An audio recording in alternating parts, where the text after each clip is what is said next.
All right, well, when installing the landing gear, keep in mind that it's an airfoil, so one side's bigger than the other, and the bolts are directional. They only go on one way, so you'll have to make sure that you get the wheel pants on the correct side.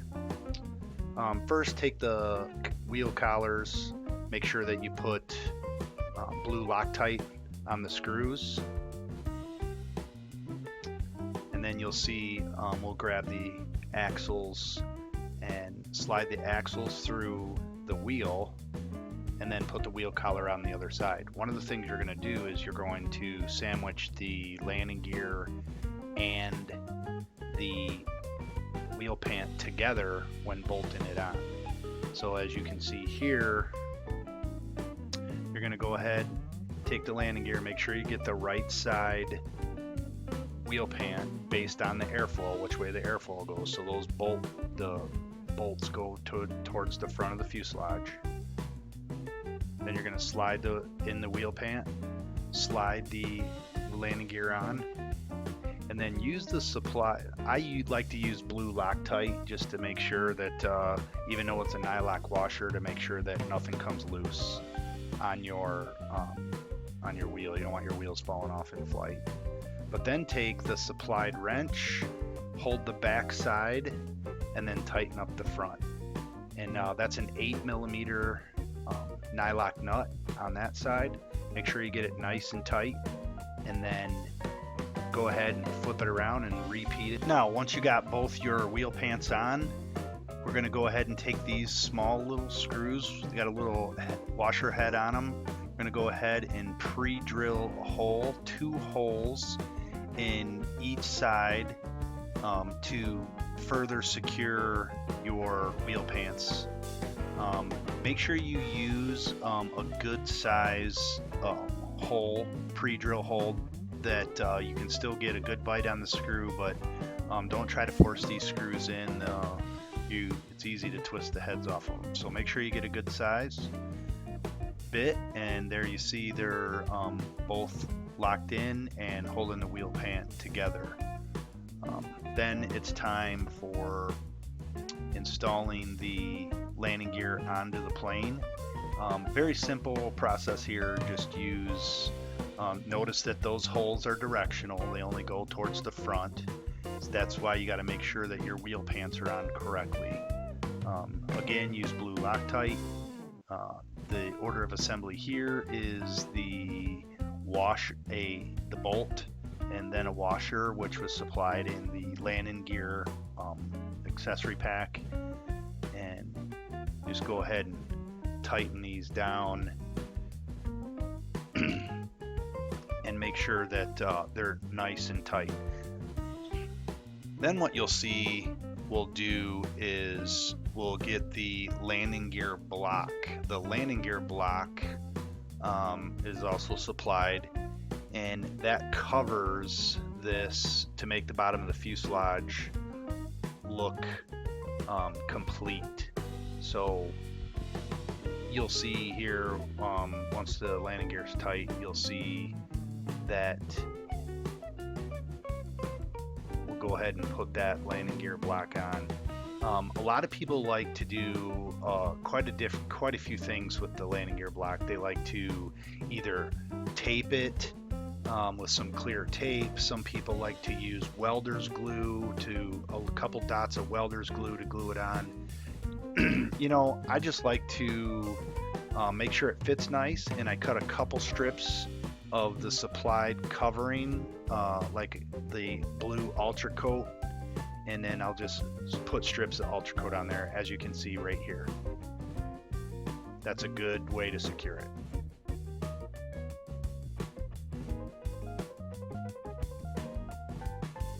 All right, so when you're putting on the stab, the horizontal stab, you want to make sure that first you don't cut the covering off of it where you slide it in, but you want to just use CA.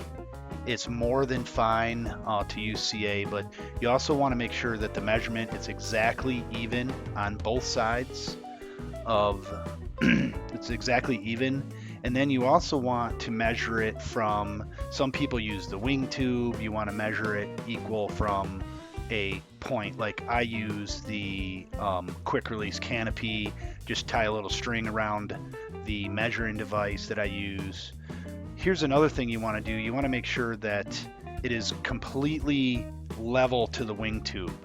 And if you have one that isn't level to the wing tube, you want to sand whatever way. You want to be able to tilt that just a little bit to get that completely level to the wing tube. As you see, most of them come level. But here's that measuring device I was talking about. I just put a little rope around a tape, and then I hook that around the quick release device there, and then I just measure out to the edge, the very edge of where you would put the elevator, that corner, and then I go to the next corner and I make sure that that is the exact equal distance. So you want to make sure that you get that very equal. Now this takes some time. You got to manipulate some things around. You got to push, you got to pull. It takes a lot of patience to get this right, but this is a crucial part of the build.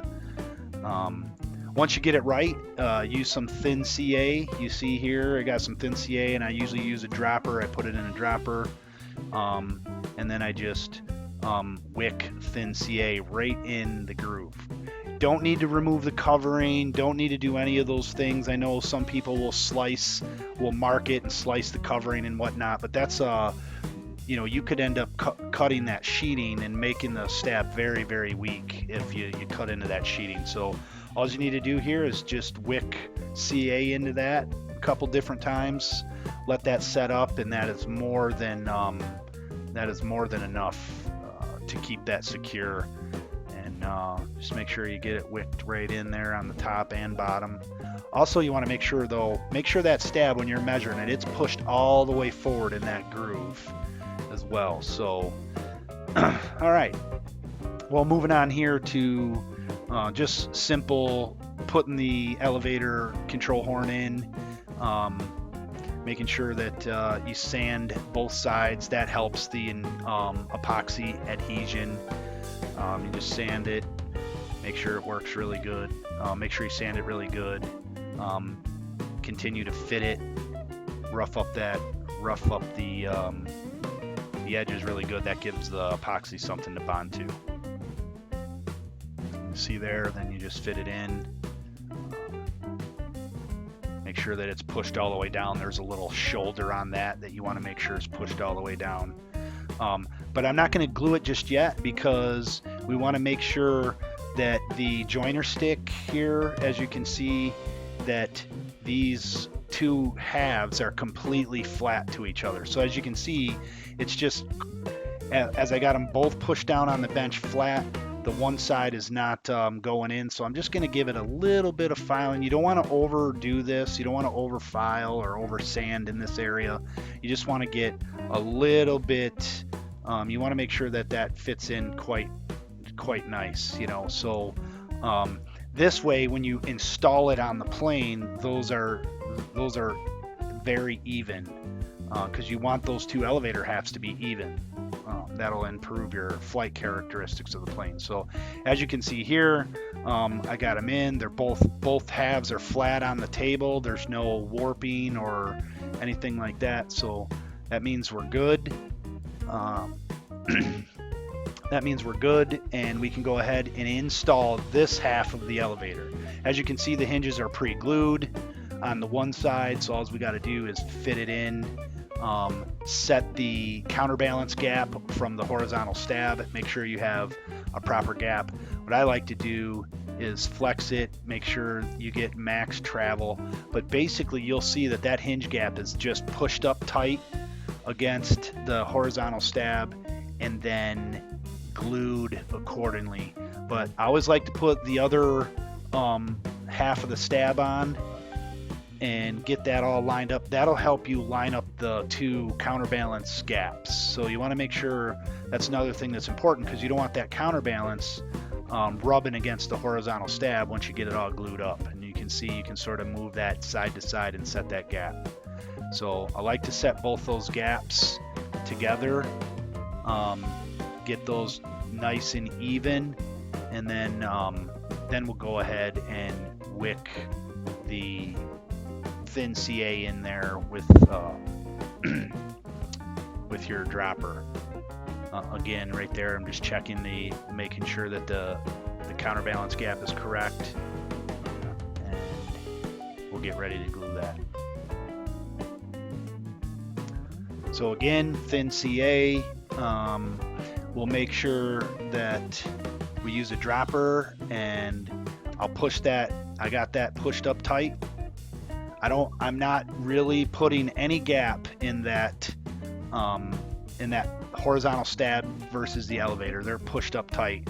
You get more than enough deflection with them pushed up tight, and creating any air gap in there could also decrease the performance of the plane and everything else. So I get them, as you can see, nice and tight, nice and level, and then I'll go ahead and take the dropper and wick a little CA in there. All you gotta do is put a little thin CA, just 1 or 2 drops in there. That'll wick into that thin CA hinge. As you can see, I'm lifting up the plane, so it'll wick into that hole, the hinge gap or the hinge slot, and then I'll turn it up on the other side, on the bottom, and I'll do the same thing, a little bit more CA on the bottom. Once you're comfortable that that's cured, then you can go ahead and pull. You can go ahead and pull on the gap or the hinge, the elevator half. Make sure you got a good bond, and it doesn't pull out. You rather pull it out on the bench than when you're flying. So, but as you can see here, all glued up. Give that a little time to hinge. I'll pull off the other side because now we got to go back and put the control horn in and epoxy that. So here we are, 30-minute epoxy. We're just going to, I've already sanded the control horn, but have some alcohol ready like you see here, to wipe off any excess epoxy or anything while you're gluing this in. But I just use a little, try to get some epoxy down in that hole, wipe some epoxy on both sides. Want to make sure you get it pretty good, but you'll have some excess to wipe off here. As you can see, when I push it in, you get some excess, and then I like to push it in, take it out, get some of that, make sure I get all the epoxy I can down in that hole. You want a really good bond here. You don't want your control horn pulling out on you in flight. That can be detrimental. Make sure you get that pushed down tight, and then here you go. Just rubbing alcohol is a great way to clean up any epoxy or anything like that. That's any epoxy that's left over. Another great way to get it is I like to use Q-tips as well. As you can see, Q-tips you can use to just wipe off. I'm gonna go ahead and pull that out again. Get a little bit more epoxy on just on the bottom so I can get it in there good. And then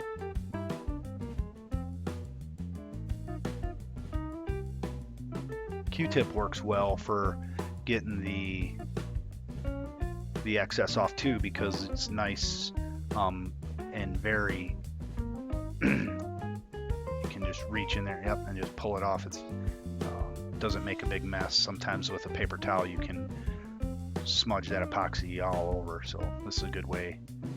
Just, again, a little alcohol, and we're going to set that aside, and we're going to set this aside and let it set up for the 30 minutes, and then we'll go to gluing the other half.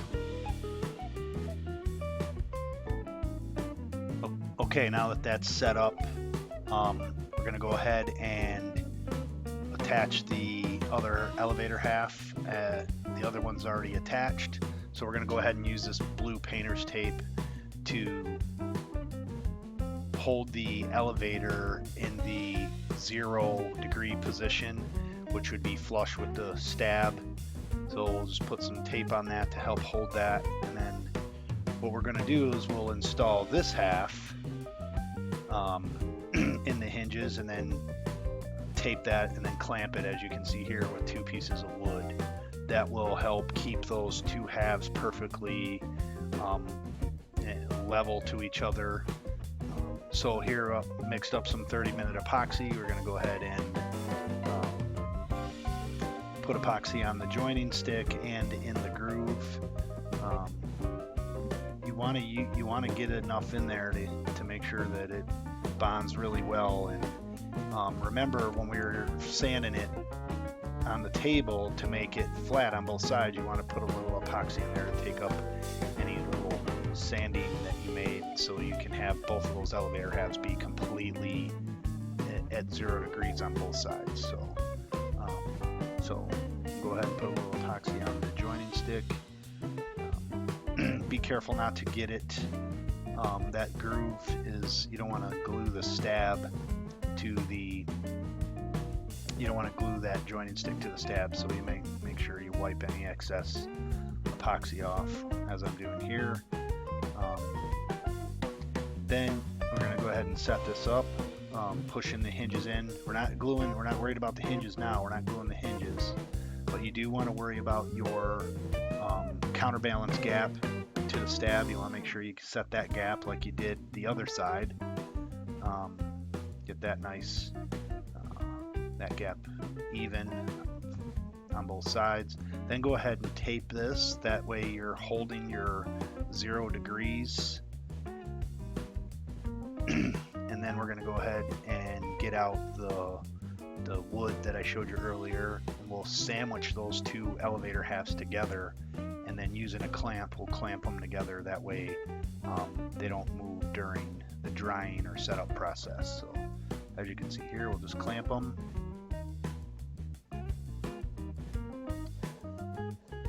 And you got a little bit of time to go back and make any adjustments. That's why you use 30-minute epoxy. Plus 30-minute epoxy isn't as brittle. When it dries a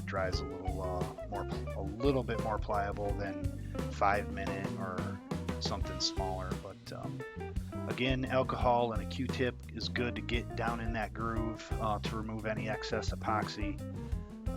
You don't want to glue that elevator half to the stab, so you want to make sure you get in there and clean that up on both sides, front, the bottom, and the back, or the bottom and the top. Now here, what I'm going to do is I'm going to use some tape to pull that elevator half tight, that hinge line tight, up against the stab while it's drying. That way that joining half in there is, again, make sure your gaps are right, make sure you're at 0 degrees. Remove any of that excess epoxy, and then we'll wait for it to set up. And turn it over. We'll turn it over and remove any excess epoxy on the bottom side as well.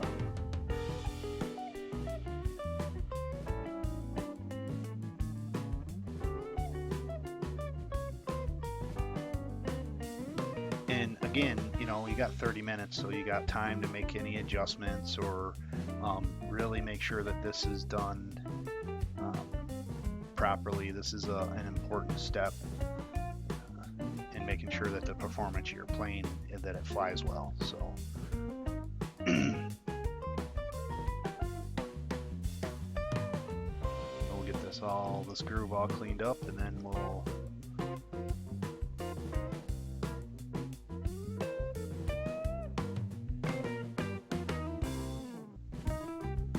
turn it back over and let it set up.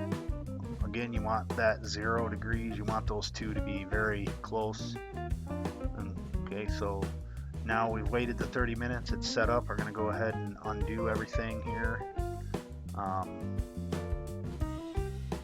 and then we'll make sure, take the blue tape off the counterbalance.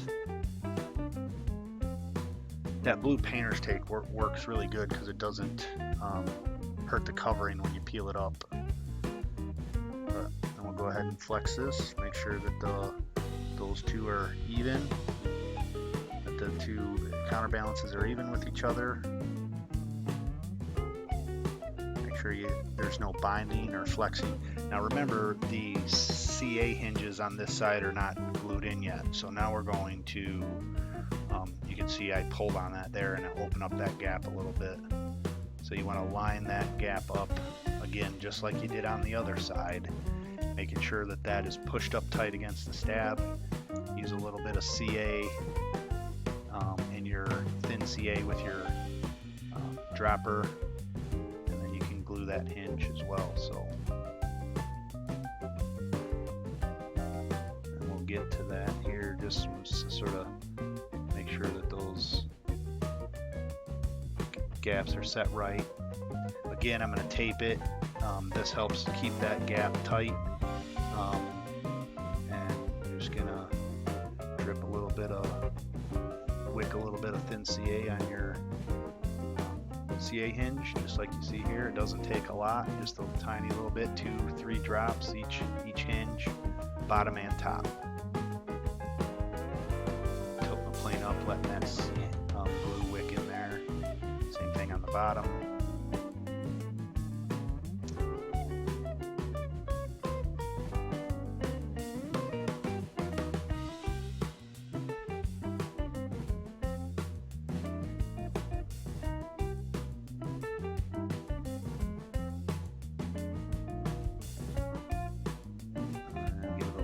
More,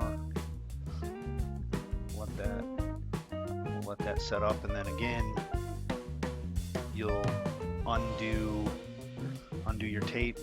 Once you give that CA a little bit of time to set up, we'll undo the tape. Okay, installing the elevator servo, you want to make sure you put your grommets and your bushings in your servo there. That's important. Also, you want to set up in your radio, pre-set up the 90-degree mark, and then when you slide the servo in, you want the drive of the servo to be closest to the tail, and then go ahead and pre-drill the holes and put in your 4 screws. But while I'm pre-drilling the holes here, make sure you're using an 18-inch extension. That's roughly about what it takes to get up to your receiver, depending on where you mount your receiver. So okay, we're done pre-drilling the holes. Then I like to use a little bit of CA on the screws. This helps when you drill your holes. This helps to harden the wood. So I use a little bit of medium CA with some socket head screws, and that really helps lock down the servos pretty well. So we'll go ahead and get these tightened up, and then we'll move on to building the link. And the link is a 2mm, an M2 with 2 ball links. Now, the nice thing is this kit comes with an adjustable link. So we'll go ahead and get those parts. All those parts are labeled in the elevator, your elevator bag, and it's clearly marked. So you'll be able to get all these parts out of that. Again, make sure that you're hooking this stuff up to your radio. You're getting your radio set, all your endpoints set for starters at 125 for the best resolution you can get. And then you'll make this link here. Remember, the link screws on one way and then the other one screws on the other way. So when you're making your adjustments, one screws out and one screws in. I know that's sort of basic, but you can see here the order of assembly would be the bolt, the washer, and then through with the nut. So you can see here there's 2 sides to the link. There's a one side that's a little taller than the other. That's the side that you want to bolt to the control horn. This gives you a little bit more room This gives you a little bit more room, as you can see here. It gives you a little bit more room on that control link. And then just hold the other side of the nut. This is a nylock nut. You can use Loctite, but not necessary in this smaller plain application. But then you're going to do the same exact thing on the other side. We're going to go ahead and make sure that that servo arm is 90 degrees and it's set up, your sub trims are set up right in your radial. Then you're going to adjust that and then use the same exact hardware.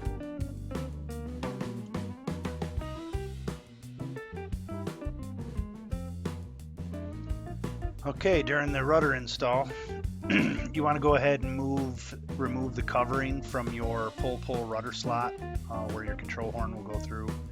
Now keep in mind there's actually two control horns. There's one down here, as you can see, if you're going to use push-pull rudder, but up here is the pull rudder slot. So and that slot matches where your pull cables are hanging out of the fuselage. So here you want to take and just sand your control horn so it gets a better bite when you epoxy it in. That's obviously important to make sure, as you can see, that's nice and roughed up. Then what I like to do on these is I like to take some calipers and get the center. So I'll measure from the center of the bolt hole to the center, and I'll make sure I get that nice and centered. I'll put a line on there, and then I'll just start to sort of pre-fit this. And you can see there's a certain amount of, I just like to take the very center of the rudder and then just measure out to the center of the control horn hole, your link where your link bolts on, and get that nice and centered. That's going to be very, very important that your pull works on a 1-to-1 ratio. Now you also have to worry about sort of getting it nice and centered in that hole as well, and you want the holes to be as far forward so they're as close to the hinge line as possible, and that'll really help. So here you can see just using some 30-minute epoxy to epoxy the control horn in, which again is important. You want to get the epoxy in there and get that set, as you can see here. Once you get it set, I like to put it on the plane. That's the best place to let the epoxy set up to. I just slip the hinges on and let that get set up. But I also like to test, I sort of very gingerly give it a little bit of deflection to make sure that control horn is in there even on both sides, so you have the same amount of gap between the fuselage and the rudder, as you can see on both sides. That's important to make sure that that's completely centered in there. So make sure you get that right, and then you can go ahead and set that aside and let it cure up. But again, right here you'll see lining those holes up with the hinge line. That's important, making sure that control arm's pushed as far forward as possible. So once that's done, you can just pull that off and let it set up. Okay, now that the epoxy's glued on the control horn, we're going to go ahead and install the rudder. And as you can see, the rudder hinges are pre-glued on this side. All we have to do is glue them on that side. So what we're going to want to do is just slide the rudder in here, sort of pre-fit it. Make sure that you get all the hinges in. You got to sort of line them up. And then you'll see at the top here, you'll see that you can slide the hinges up or down, which allow you to sort of set that gap at the top of the rudder, which you see here. So you want to make sure that's as close as possible to this, to the horizontal stab without rubbing. You want to make sure it's real important to get that set right. You don't want any rubbing or friction up there. You want to make sure you get that set right. So once you get all of that set and you're going to want to use thin CA to glue the hinges. But first, what we're going to do is we're going to tape the rudder in place. So once you get that hinge set, I just put a little piece of tape on the top of the rudder here. That holds it in place. Make sure that the hinge gap, that hinge are pushed up tight against the horizontal stab there, so there's very little air gap. And then what we're going to do is use our thin CA and our little dropper, as you can see here. It's a little bit easier to use a real fine dropper than it is to use the CA bottle.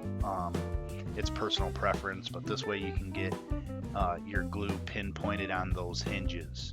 So there's 3 hinges on the rudder. You're just going to turn it up on its side and go ahead and glue each one of the hinges on both sides. Glue each one of the hinges on both sides. And all you need to do is a couple drops of Wicks into the hinge there, and then flip it over on the other side. As you can see, I dropped a little CA on there. You can just take a rag with alcohol and just wipe that right off. And then if you need to get a little bit more, off of it, you can use acetone as well. So, and that's pretty much all there is to installing the rudder. We're going to go ahead and glue this other side, and then make sure that it's nice and dry and set up, and then you can remove your tape and make sure that flex it from side to side. Make sure that you have full travel, which you should, because you did that when you pre-fitted it, and make sure you have full travel. And just go ahead and flex that side to side, and you're all set with the rudder.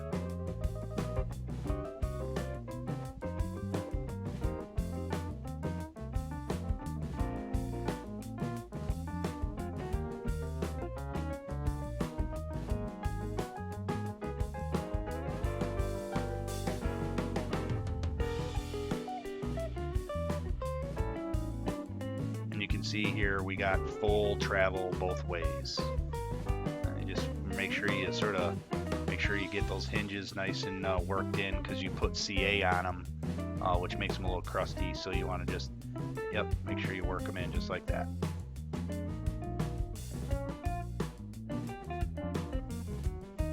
Okay, we're going to go ahead and install the tail wheel, and you can see here the accessory pack that it comes in.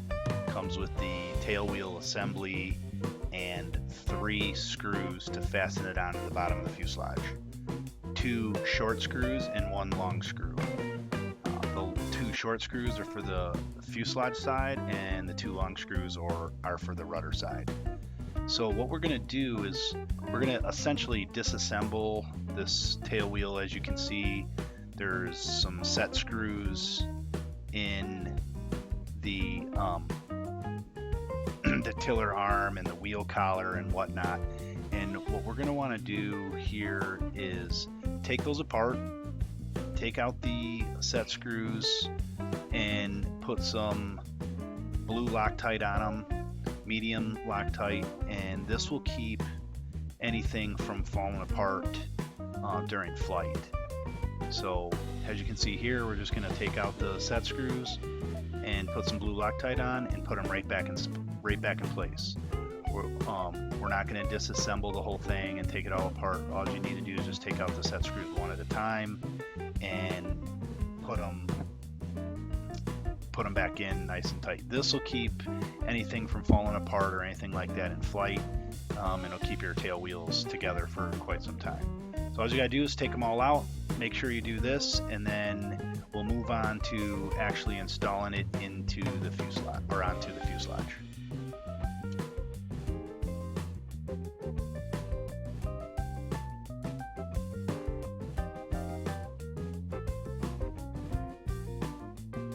Okay, now that we got everything Loctited, we're going to go ahead and assemble it onto the fuselage. And you can see here all the holes, they have little dimples in the covering to tell you right where to put it.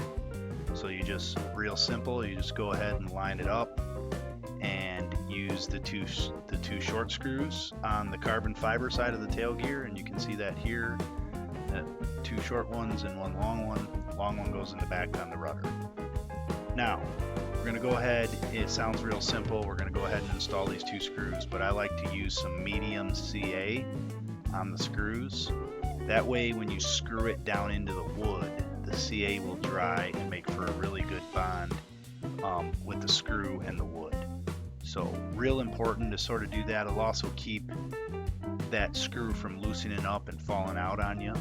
So you're just going to do this real simple, three times, two screws on the fuselage side and one on the rudder, and you're all done with your tail wheel.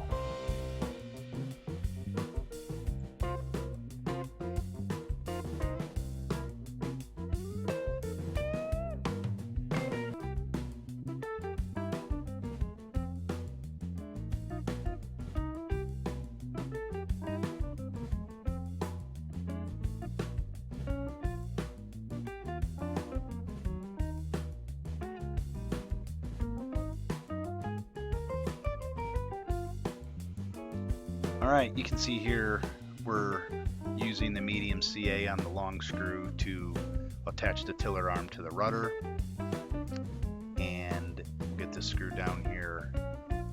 And when you're done with this, you just want to take the time to sort of flex the rudder both ways to make sure there's no binding, and then that completes your tail wheel assembly. Real simple. And what we're going to do next is we'll move on to video number 2. So if you want to see the motor assembly and wing assemblies, please go to the next video, number 2.